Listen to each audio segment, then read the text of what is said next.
Welcome to the third Scleroderma Canada information series. My name is Lacey Battaglio, Manager of Communications and Events with Scleroderma Canada.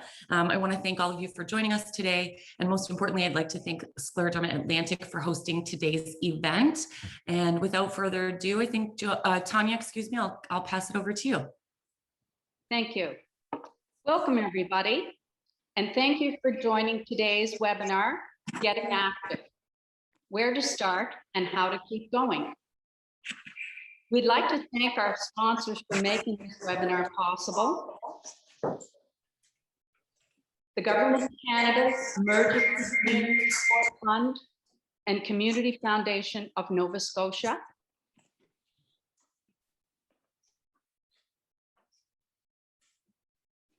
Scleroderma Atlantic in no way endorses any drugs or treatments shared within this webinar. It is recommended that all drugs and treatments be discussed with your physician for prior evaluation and treatment.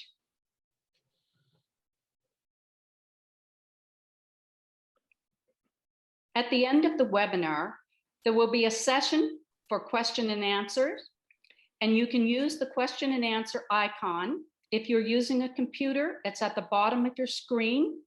Type and send your question. And if you're using a tablet, you'll find the question and answer icon at the top of your screen.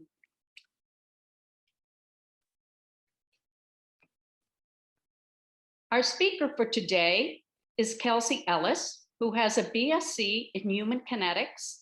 She's a Master of Science student and research assistant at the Faculty of Kinesiology, Health and Wellness Lab at the University of Calgary. Kelsey completed her Bachelor of Science in Honors in Human Kinetics in 2019 from St. Francis Xavier University. She is currently a second-year thesis-based Master of Science student in the Health and Wellness Lab at the University of Calgary. She is completing her thesis in the Faculty of Kinesiology, focusing on exercise for cancer survivors. Since March 2020, Kelsey has collaborated with McGill Spin research team as a research assistant and professional educator for the Spin Chat trial. Through this, she co-designed and delivered sessions on exercising at home during COVID-19, living with scleroderma. Joining Kelsey today are scleroderma patients, Jessie Ferguson, Kelly Conley, Laura Simmons, and Michelle Richard. They will be speaking today about their experiences with exercise and getting active. We will now turn over to Kelsey to begin her presentation. Thank you, Kelsey. Fantastic. Thank you for the introduction, Tanya. All right. Well, first of all, thank you for having me here today, Michelle and the Scleroderma Foundation. Thank you for that introduction. And we'll get right into it. So what we're talking about today is getting active, where to start, and how to keep going. We're going to be talking about an overview of some strategies to move more, some barriers and some way to overcome barriers to moving more, as well as we'll go through some examples of at-home movement. So regular movement is important for all to maintain health and well-being. However, given our current situation with the COVID-19 pandemic, it may seem a lot harder and more difficult to engage in regular movement or exercise.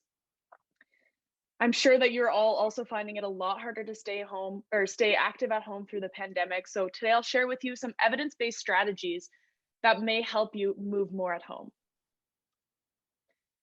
So to start us off, I'm just going to go over some principles of exercise.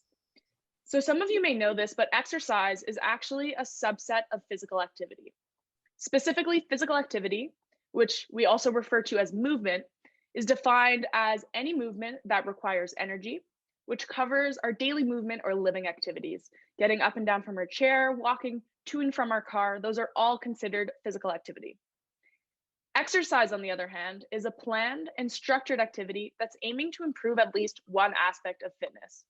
So there are three main aspects of fitness: cardiovascular fitness, strength and resistance training, as well as mobility or flexibility. So exercise is specifically structured to try to improve one of those aspects. All this to say, even simple movements are physical activity and can be easily incorporated into your day.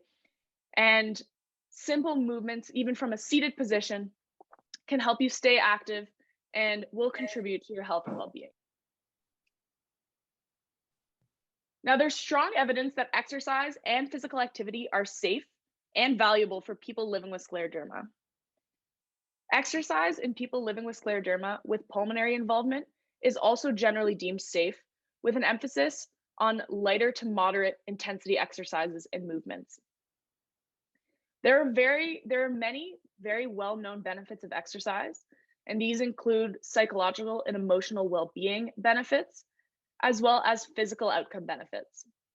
There are also many scleroderma-specific improvements that have shown, such as improved hand grip function, improved muscle strength and endurance, which can help you in your daily activities, standing up and down from your chair, going up and down the stairs, carrying in groceries, etc. There's also evidence to show improved quality of life, improved range of motion, and decreased pain. Now, there are also many exercise guidelines that exist, and these say that we need to have 150 minutes of physical activity per week. However, it's important to remember that these are just guidelines, and that simply adding movement into your daily life will contribute greatly to your health and well-being. And the take-home message that we want to leave with you today and reinforce today is that simply sitting less and moving more will be greatly beneficial, and that any and all movement is beneficial. So even 5 to 10 minutes of walking every day is beneficial. Simply sitting and standing from your chair to break up that sitting time will be beneficial to your health and well-being. The great thing about increasing your movement is that it can be done gradually and at your own comfort level. So if you don't feel confident doing any exercises, there's usually ways to adapt that movement, such as doing chair-based movements. Or if you do have prior experience and already know what feels good for your body, choose those movements. So talking about sitting less and moving more, we're going to start off today with a little bit of movement. All of these movements will be done from your chair. I encourage you to follow along with me. I'm going to be focusing a lot on the technique so that you can safely do these at home. So I'm going to stop sharing my screen with you all just so you can see me a little bit bigger on your own screens. We're just going to start by sitting in our chair and getting our posture right. So bringing our shoulders back, focusing on that posture, having that chest open and proud. And we're just going to start with some shoulder rolls. So bringing those shoulders towards our ears and down away from our ears. Releasing some of that tension in our shoulder, working a little bit on our mobility here, focusing on that breath. We're going to get into next what's called a lateral arm raise. So we're going to have our arms down and relax to our sides, and then bring those arms up parallel to the ground and back down. Nice, slow and controlled here. We want to make sure with this one that our shoulders are staying down and away from our ears. So we're really targeting our deltoid muscle, which is our big muscle on our shoulder. So nice, slow and controlled movements. If you did want to make this movement a little bit harder and you don't have any weights at home, you can use lots of household items as weights. You can see me using some water bottles here. That can be great weights to use at home if we don't have those. So if you wanted to make this movement a little bit harder, adding some weight, or if you wanted to make it a little bit easier, take some of the pressure off that shoulder, you can modify this movement by going with a bent arm. Nice, slow and controlled here. All right, now next movement we're going to do is extend our arms to our side here, and we're going to get into some small circles. So this is actually a much harder movement than it seems. You'll notice right away, you'll start to feel some tension in your shoulders, some heat. This is a great strength exercise to help reinforce that deltoid muscle. We're going to do a few more little circles, focusing on that strength, and then we're going to get into the mobility in our shoulders. So going with some larger arm circles now, focusing on that breath again, focusing on that range of motion through our shoulders, feeling a release in tension. And if we do feel any pain here, just avoiding those movements. Nice, slow and controlled here. All right, relaxing those arms back down. We're gonna get into a trap release now. So bringing our hands up into a W, bringing those hands out front like we're holding a beach ball. We're just gonna drop our chin towards our chest. Right away, you should feel a release in tension in your neck, in your traps. If it feels good, you can also rock your head side to side here. Nice, slow and controlled.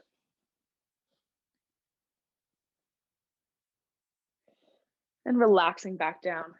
The next movement we're going to do is a core engagement movement. So this can be done from your chair, from wherever you're sitting. You're going to sit nice and tall through your chair, and you're just going to start by driving your knees to your chest, engaging your core by bringing your belly button back towards your spine. So as you can see, these are all movements you can do from your chair at home, no equipment necessary. A great way to break up that sedentary time and add a little bit more movement into your day.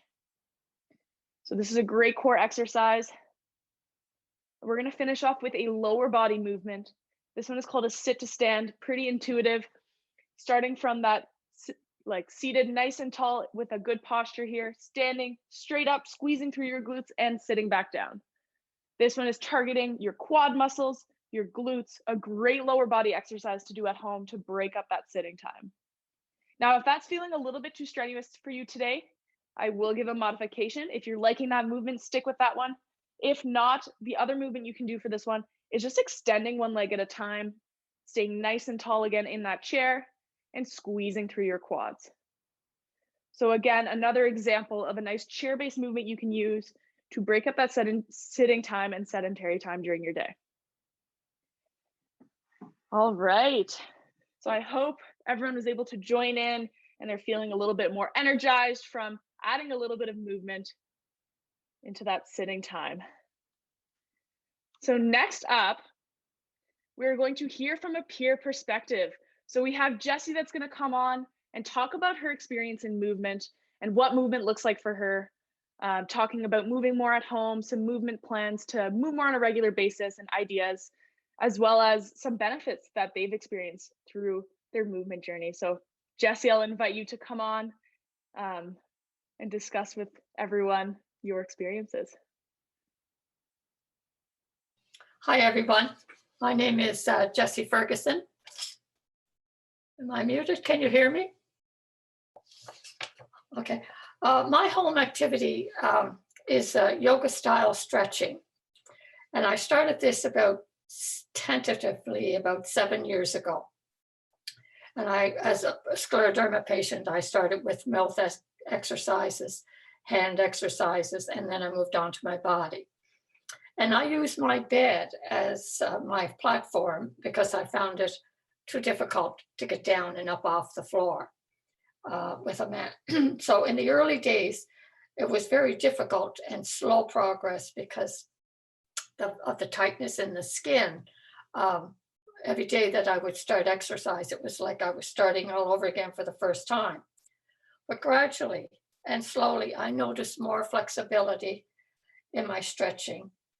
And I started, with just a few stretches and gradually added on more through the years. So I have been actually doing stretches now for about 5 years.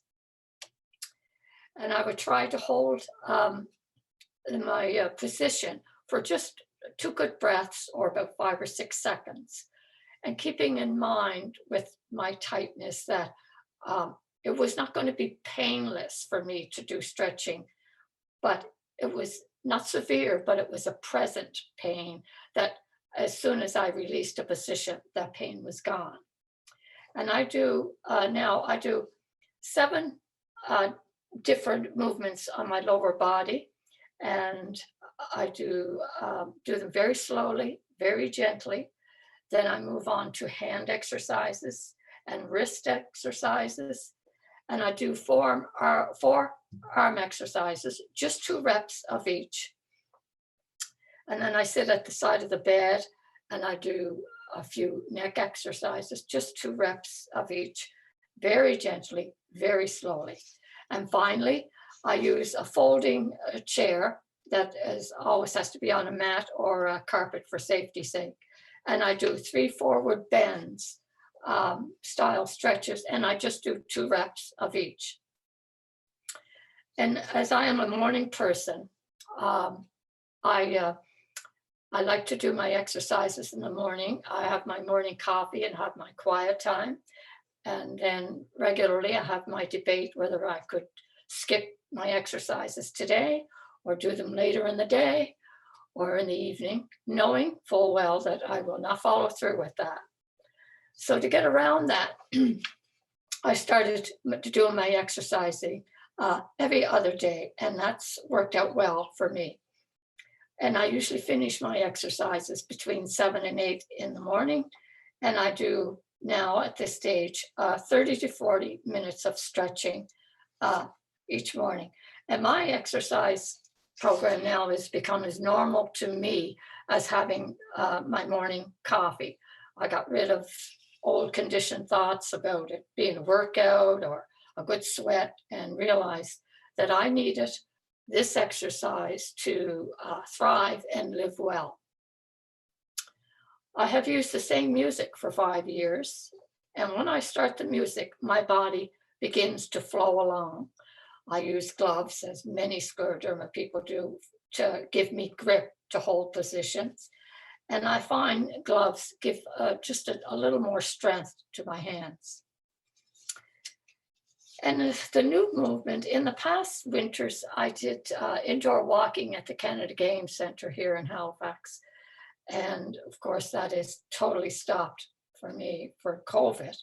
So I stayed home and just stayed indoor most of the time. And I became very unmotivated to walking or moving about, but I did not give up my stretching. But I had this wonderful idea last week that I know a lady across the hall just to say hi. So I approached her the other day and I asked her if she'd like her and I to be walking buddies. And she was totally delighted with this. So we have exchanged names and phone numbers, and we're going to start next week walking. The most beneficial effects for my activity were freedom of movement, as well as a sense of accomplishment and well-being. Even though I have scleroderma, my exercise helps me to feel strong and pain-free. I am able to do most of what I want to do. I can socialize well. I can travel where I want to travel. I am just very grateful where I am today. Thank you.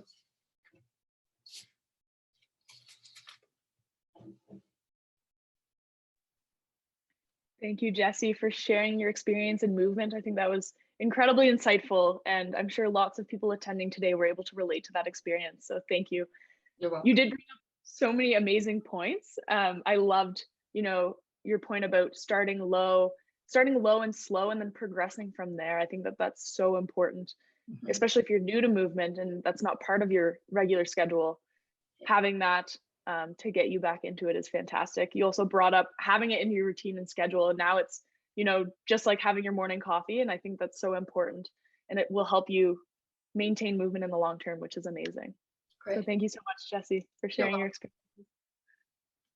All right, fantastic. So we're going to switch up topics a little bit.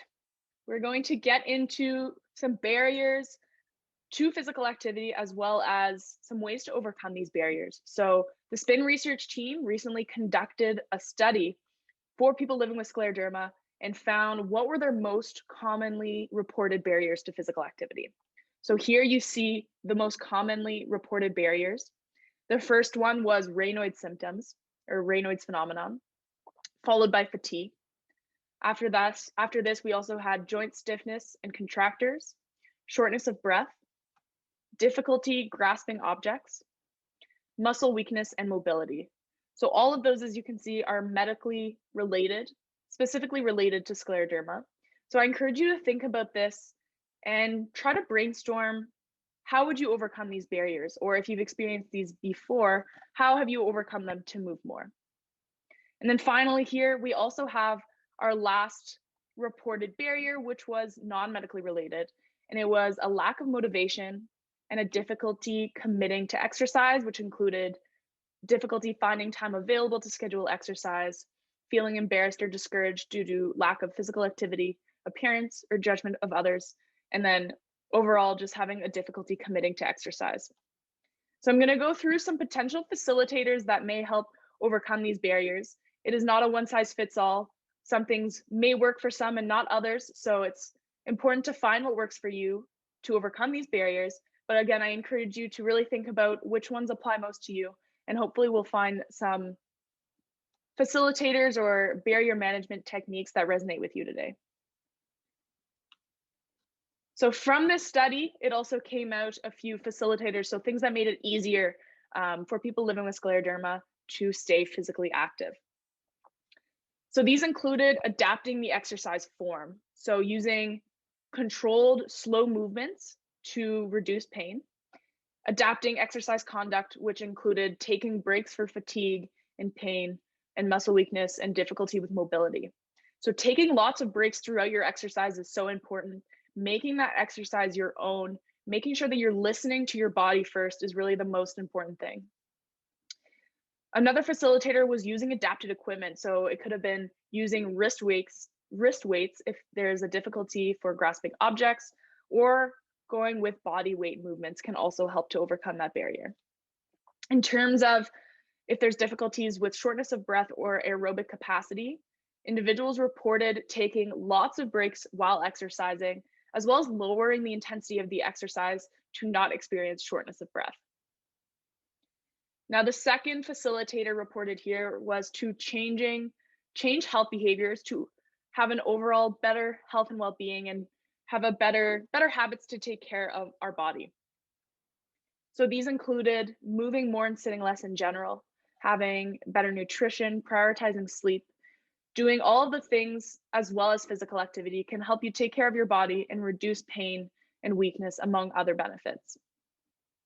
And then our last two facilitators here, which Jessie actually mentioned one of them, was the first one was to keep warm, so wear proper layers to overcome the Raynaud's phenomenon, as well as protecting the skin. So this could be wearing materials, wearing gloves, finding the equipment that you need to help you move more to protect your skin and to overcome also wearing proper layers to overcome the Raynaud's phenomenon. So some takeaways here for individuals living with scleroderma are to adapt the exercise conduct to your needs. It can be for the type, the setting, including adapted exercise equipment and participating maybe in a gentle exercise session for beginners or people with limitations. So these can all be ways to overcome those barriers. Now, as mentioned, there was also that last barrier, which was a difficulty with motivation and committing to exercise. So I'm going to get into those pieces. So some ways to overcome the barriers of finding time available to exercise are, instead of trying to find large chunks of time, if you can't afford to contribute that during your day, breaking that up throughout the day. So maybe it's 5 to 10 minutes of movement every hour on the hour, and all those minutes add up. So finding shorter bouts of time throughout your day to incorporate movement can help overcome that barrier of not having the time available to exercise. To overcome a lack of motivation, something that can help also is finding activities that you enjoy doing. That can help increase your motivation. A way to overcome a difficulty committing to exercise and finding that motivation can be, like Jessie said, finding that accountability, that movement partner who you can either keep track of your progress with or move with. So we know social support is so important to support behavior change and maintain our healthy movement habits in the long term. And we also mentioned another important barrier was a feeling of lack of ability.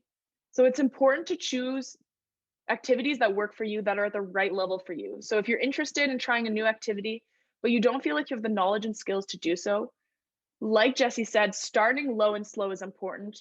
Maybe it's trying an online lesson or finding online resources developed by exercise professionals. Starting low and slow, looking towards resources developed by exercise professionals can help you overcome that feeling of lack of ability. And I'm sure, as Jessie has experienced, the more you move, the more you get comfortable in that movement, your competency increases, your confidence increases, and with that will come all the benefits that you're seeking from physical activity. So we have another peer perspective. We've got two more people that are going to talk about their experience. So I invite Laura and Kelly to come on. They're going to talk about their experience with barrier management. So they're going to talk a little bit about some of the barriers they experienced in physical activity to move more at home and how they overcame these barriers and being more physically active in order to be more physically active. So Laura and Kelly, I encourage you, or I invite you to join me here. You can turn your camera off and, oh, I see you, there we go. All right, I will open up the floor to whoever wants to start. Kelly, did you want to go first? Sure, I don't mind. As you can see, I'm on oxygen because I also have pulmonary hypertension, which is caused by scleroderma. So when that happened, I can't walk very far or do very much. I'm short of breath. However, they do want you to move. I also want to be fit and flexible for my grandchildren.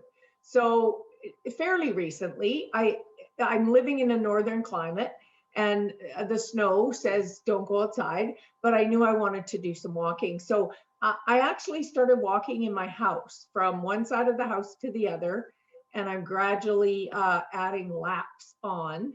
The weather's gotten nicer, and I was out last week and this week for a walk down the street with my portable oxygen machine. Had to get over the barrier of thinking that I looked silly. My neighbors are fabulous. So one of them said, if you're not back in a half hour, I'll come get you, which was happy to know that they care. So I find the walking much better than doing like a class. When I do a class on TV or something, I end up stepping and tripping on my cord because I need it for the breathing, for the exercise. So I find walking just much easier. So that's an adaptation for one of the barriers that I have. I also use my Amazon to remind me at 11 o'clock every day to exercise. Now that doesn't mean that at 11 o'clock every day I get up and I do my 16 or 17 laps of my house. But I know it just kind of like, oh yeah, I still have to do that. And I'm finding after, I guess it's close to 3 weeks now, that I'm really having good progress on adding a lap every week and enjoying getting up and doing it and feeling good once it's done. I'm also writing down everything that I do. So I also do a Pilates, chair Pilates, and that keeps me flexible. So I don't do that every day. And I don't want to schedule myself because I've got a barrier in my head on that. I don't want to think that I'm let myself down. I do what I can, and what I can is good enough. Yeah, I'm enjoying my walking and hoping that by the end of summer, I'll be able to walk to my grandkids' house.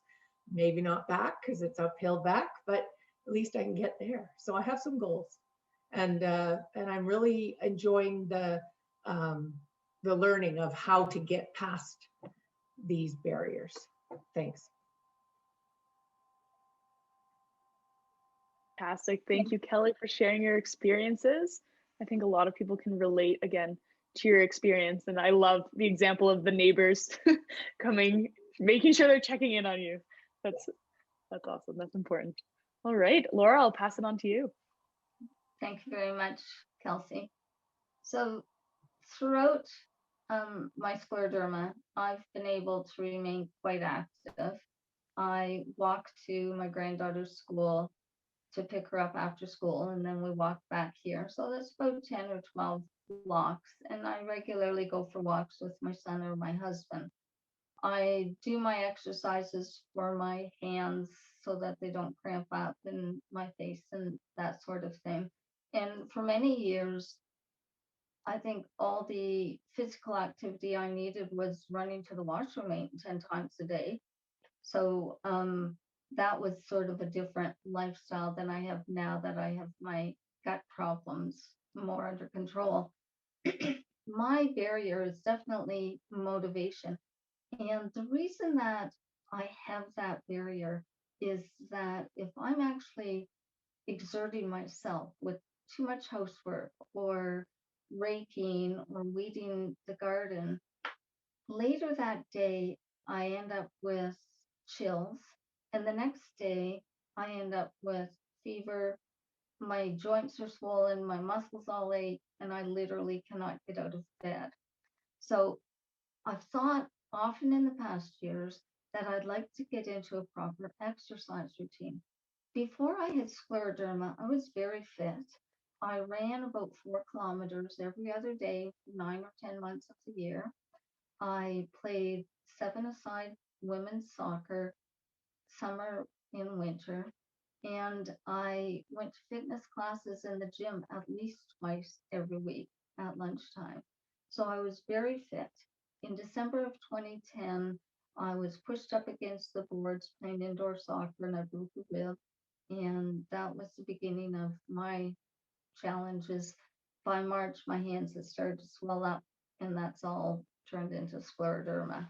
So with exercise, because I was also a fitness instructor and I was a trainer, set up people's muscle gaining programs when I was younger, I want to go all the way. And the thought of the pain afterwards is my barrier. I don't know how far to go, and I won't know until the next day. And right now, I'm pretty much pain-free unless I get too much exercise.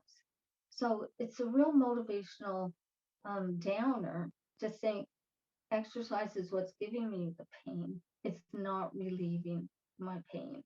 So to keep at the activity level I'm at right now, I'm pain-free most of the time and I feel fine. So why would I want to do exercise? Yes, I could strengthen a lot of parts of my body. Sometimes going into some of the stores where they have the air locks with the doors, I can't get the door open. I push the wheelchair thing and magically the door opens for me.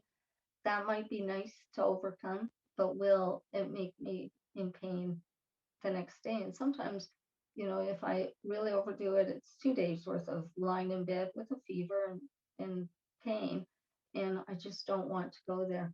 The other thing that's a barrier is that I realize the main reason I'd like to get into an exercise program is vanity. I don't like looking down and seeing nondescript legs. I don't like seeing the extra skin hanging on my arms where I used to have biceps and triceps. And is that a real reason to play with the pain aspect just for my own vanity? And then, of course, I always think, well, with the Raynaud's that I have, it's very rare that I'm ever wearing shorts or a tank top or anything. So really, what does it matter how my legs and arms look? It's only to me.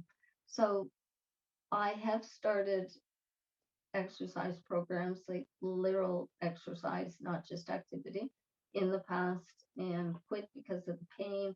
So in terms of overcoming the barriers, I literally have not. So that's my story. Back to you, Kelsey. Thank you, Laura, for sharing your experiences again with the barriers to moving more. And I'm sure lots of attendees were able to relate to that experience. So thank you both, Kelly and Laura, for sharing those experiences. All right, so now that we've talked a little bit about barrier management, we're going to get into some behavior change techniques and long-term tips and tricks to stay active and maintain that activity in the long term. So our first behavior change technique is called steps towards change. So these are strategies that support behavior change and help maintain healthy behaviors. And these are just suggestions and options. So it's important to try to figure out what works for you in your home with your activity levels to help you reach your movement goals. So our first tip is to anticipate obstacles. So doing exactly what we just did, thinking what's stopping me from being active, what's making it harder for me to stay active, and trying to brainstorm ways to overcome those barriers so that when they do come, you're able to overcome those barriers and be active today. The second tip here is to monitor your progress. So reflecting on how far you've come and what you've achieved can help you, again, stay motivated to move more today. The third is to reward yourself. So taking the time to focus and celebrate every achievement, big or small, to reaching your goals. The fourth is visualizing success. So visualizing yourself achieving your movement goals and having more positive movement habits and leading a healthier, more active life. Now, a very important behavior change technique is SMART goal setting. So SMART goal setting is an acronym that stands for, S is for specific. So going to what's called the FIT principle. So steering away from general goals and setting a specific goal, which can help if you base it off the FIT principle, which looks at the frequency, intensity, time, and type of exercise that you're doing. So setting specific exercise goals, that's looking at those points. There's also M for measurable. So finding ways to measure your activity and track your progress. Maybe it's the amount of time you're spending in your physical activity. Maybe it's the distance you're walking. Finding some way to track and monitor your goals can help you stay accountable and maintain your activity in the long term. The A stands for attainable. So it's something that tests your competencies, but is still within reach. And next, we have R for relevant. So finding a goal that is truly, genuinely important to you. Maybe it's an activity that you like doing. Maybe it's a certain fitness goal that is very important to you. And then T is time-based. So setting specific deadlines with your goals. Maybe it's by week, by month, having those specific deadlines to continue to track your progress and maintain your activity levels. And then an extra T is for together. So we talked a little bit about the importance of social support, but other ways to help you stay accountable to your goals is to share those goals with the people in your life or friends, family, coaches. Sharing those goals to help you stay accountable can help you achieve those goals. So SMART goal setting is a very important behavior change technique. And if you're just starting to be active, I would say it's one of the first things you should do. And writing down that goal can help it become a reality. So here we have some tips for lifelong movement. So again, here, this looks different for everyone. So hopefully you can find one or two tips that resonate with you and can help you stay active in the long term, and especially stay active at home during these times that we're spending so much of our time at home.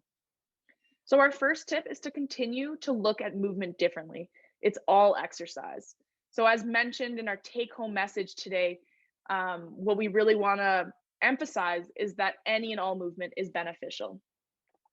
So those chair-based movements are movements. They're a great way to incorporate into your daily life. The second tip here is to think small. So incorporating small movements into your everyday life.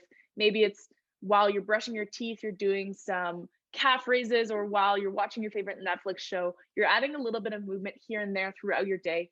And all of those activities will contribute to your health and well-being. The third tip here is to get off the beaten path. So this tip is more for people who are a little bit further along in their activity. They are quite physically active, but they're finding it boring, or they're finding it difficult to stay motivated in their activity. So a tip here is to get off the beaten path. So trying something new to be active. Maybe it's going on a hike if you haven't done that before. Maybe it's going for a walk with a friend. Maybe it's trying an online exercise class. So trying a new type of movement that you've never tried before can help get you excited about movement again. And it's a great way to maintain that activity. Our fourth tip here is to use your brain. So trying to distract ourselves while we're being active is a great technique. So this can be, again, while you're watching your favorite Netflix show. Maybe it's adding a little bit of chair-based movement, or adding some flexibility while you're sitting on the couch. Maybe it's going for a walk, listening to music, or listening to a podcast. Distracting yourself, it doesn't even feel like you are contributing time out of your day to move more, since you're continuing to do your regular activities as well.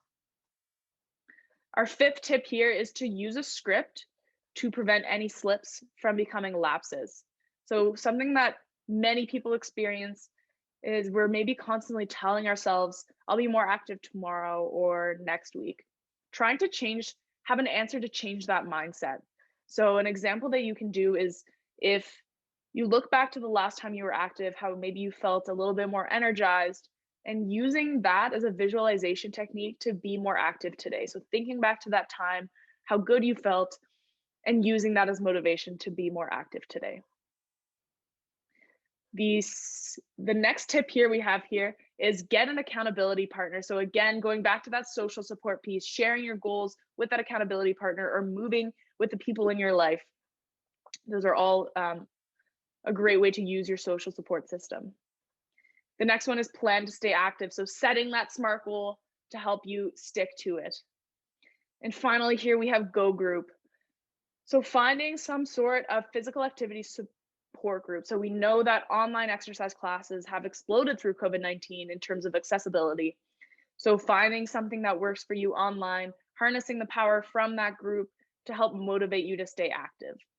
Maybe it's finding a circle of the people in your life to track your progress with, or just move with every day. All right, so we do have only 5 minutes to go, so we will just skip our last panelist for today, just in the interest of maintaining time and making sure that we have a little bit of time for questions today. We're going to finish off with a little bit of movement. So it's all going to be chair-based movement today. So I encourage you to follow along with me. We're going to do 2-3 minutes of movement, and then we're going to open it up for questions. So again, it's going to be chair-based movement. There maybe are some movements that you can get up from your chair with and join with me, but I encourage you to join in if you're comfortable. And I'm going to be focusing again on the techniques so that you can safely do these at home. So the first movement we're going to do is called an I, Y, and T. So how that's going to work, you're seated in your chair. What you're going to do is you're going to fold forward from the hips here into an incline position, and you're going to raise your arms up into an I, bring them back down, raise them up into a Y, bring them back down, and then go into a T. And as you're doing that, you really want to focus on engaging your back muscles. So this is both a strength and mobility exercise. So you can follow along with me here. If you're not comfortable shifting forward, you can do that from a full standing position as well, which will be more mobility than strength. If you fold forward, you're going against gravity. And so it will be focused a little bit more on strength. Focusing on squeezing those shoulder blades together and then relaxing back down. The next movement we're going to do is a strength exercise and mobility work that's called the archer flow. So you're going to have one arm extended. So let's say we extend our left arm out. You're going to bring your right arm to reach that left hand across your body.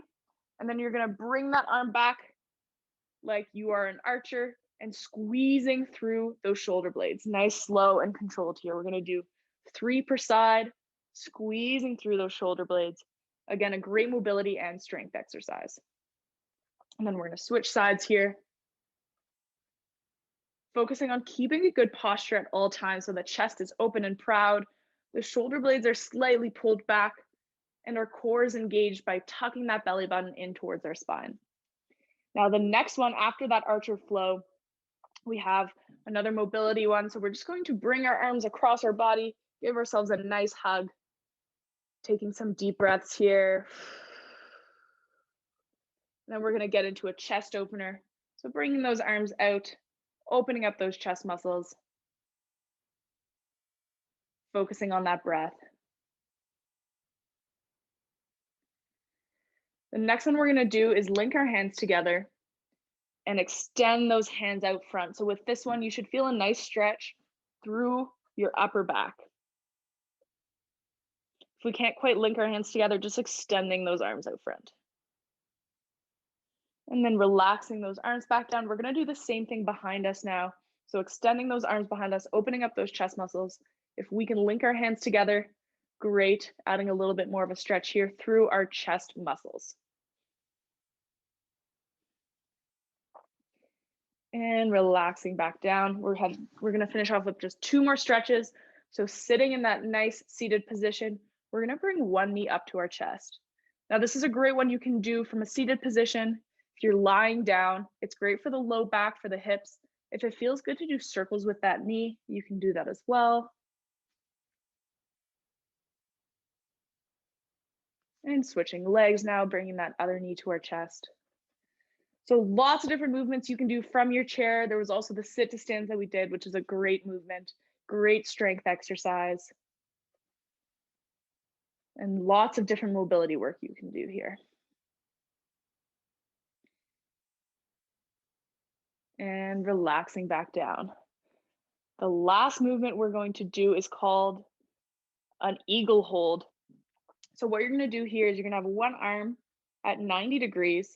You're going to bring your other arm underneath that elbow and bring that arm towards the center of your body.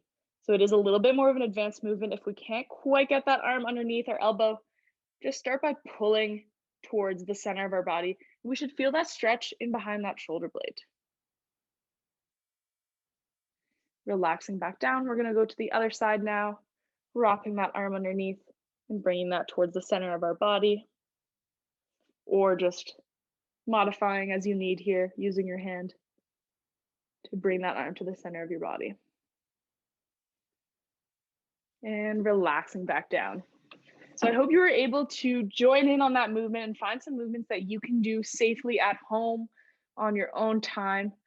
We're just going to finish off with our last slide just to conclude our talk, and then we'll open it up for questions. So to finish off today, again, our take-home message is to sit less and move more, and that any and all movement counts and is beneficial. So finding activities that you enjoy doing to motivate yourself to be active and maintain your activity. If you're already being active, that's great. Continue to do those movements that you enjoy doing. And if you are just starting to be active, hopefully you're able to use some of the tips and tricks that we shared today to help you start in your activity and then maintain those movements. So I want to thank you all for listening to me today, hopefully joining in on those movements. Hopefully you learned something, some takeaways that you can use into your daily life. All right. I will open it up for questions.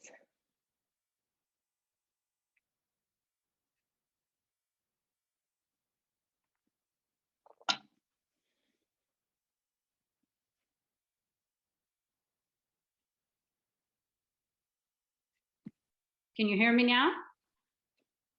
Thank you, Kelsey, for your presentation. That was really awesome.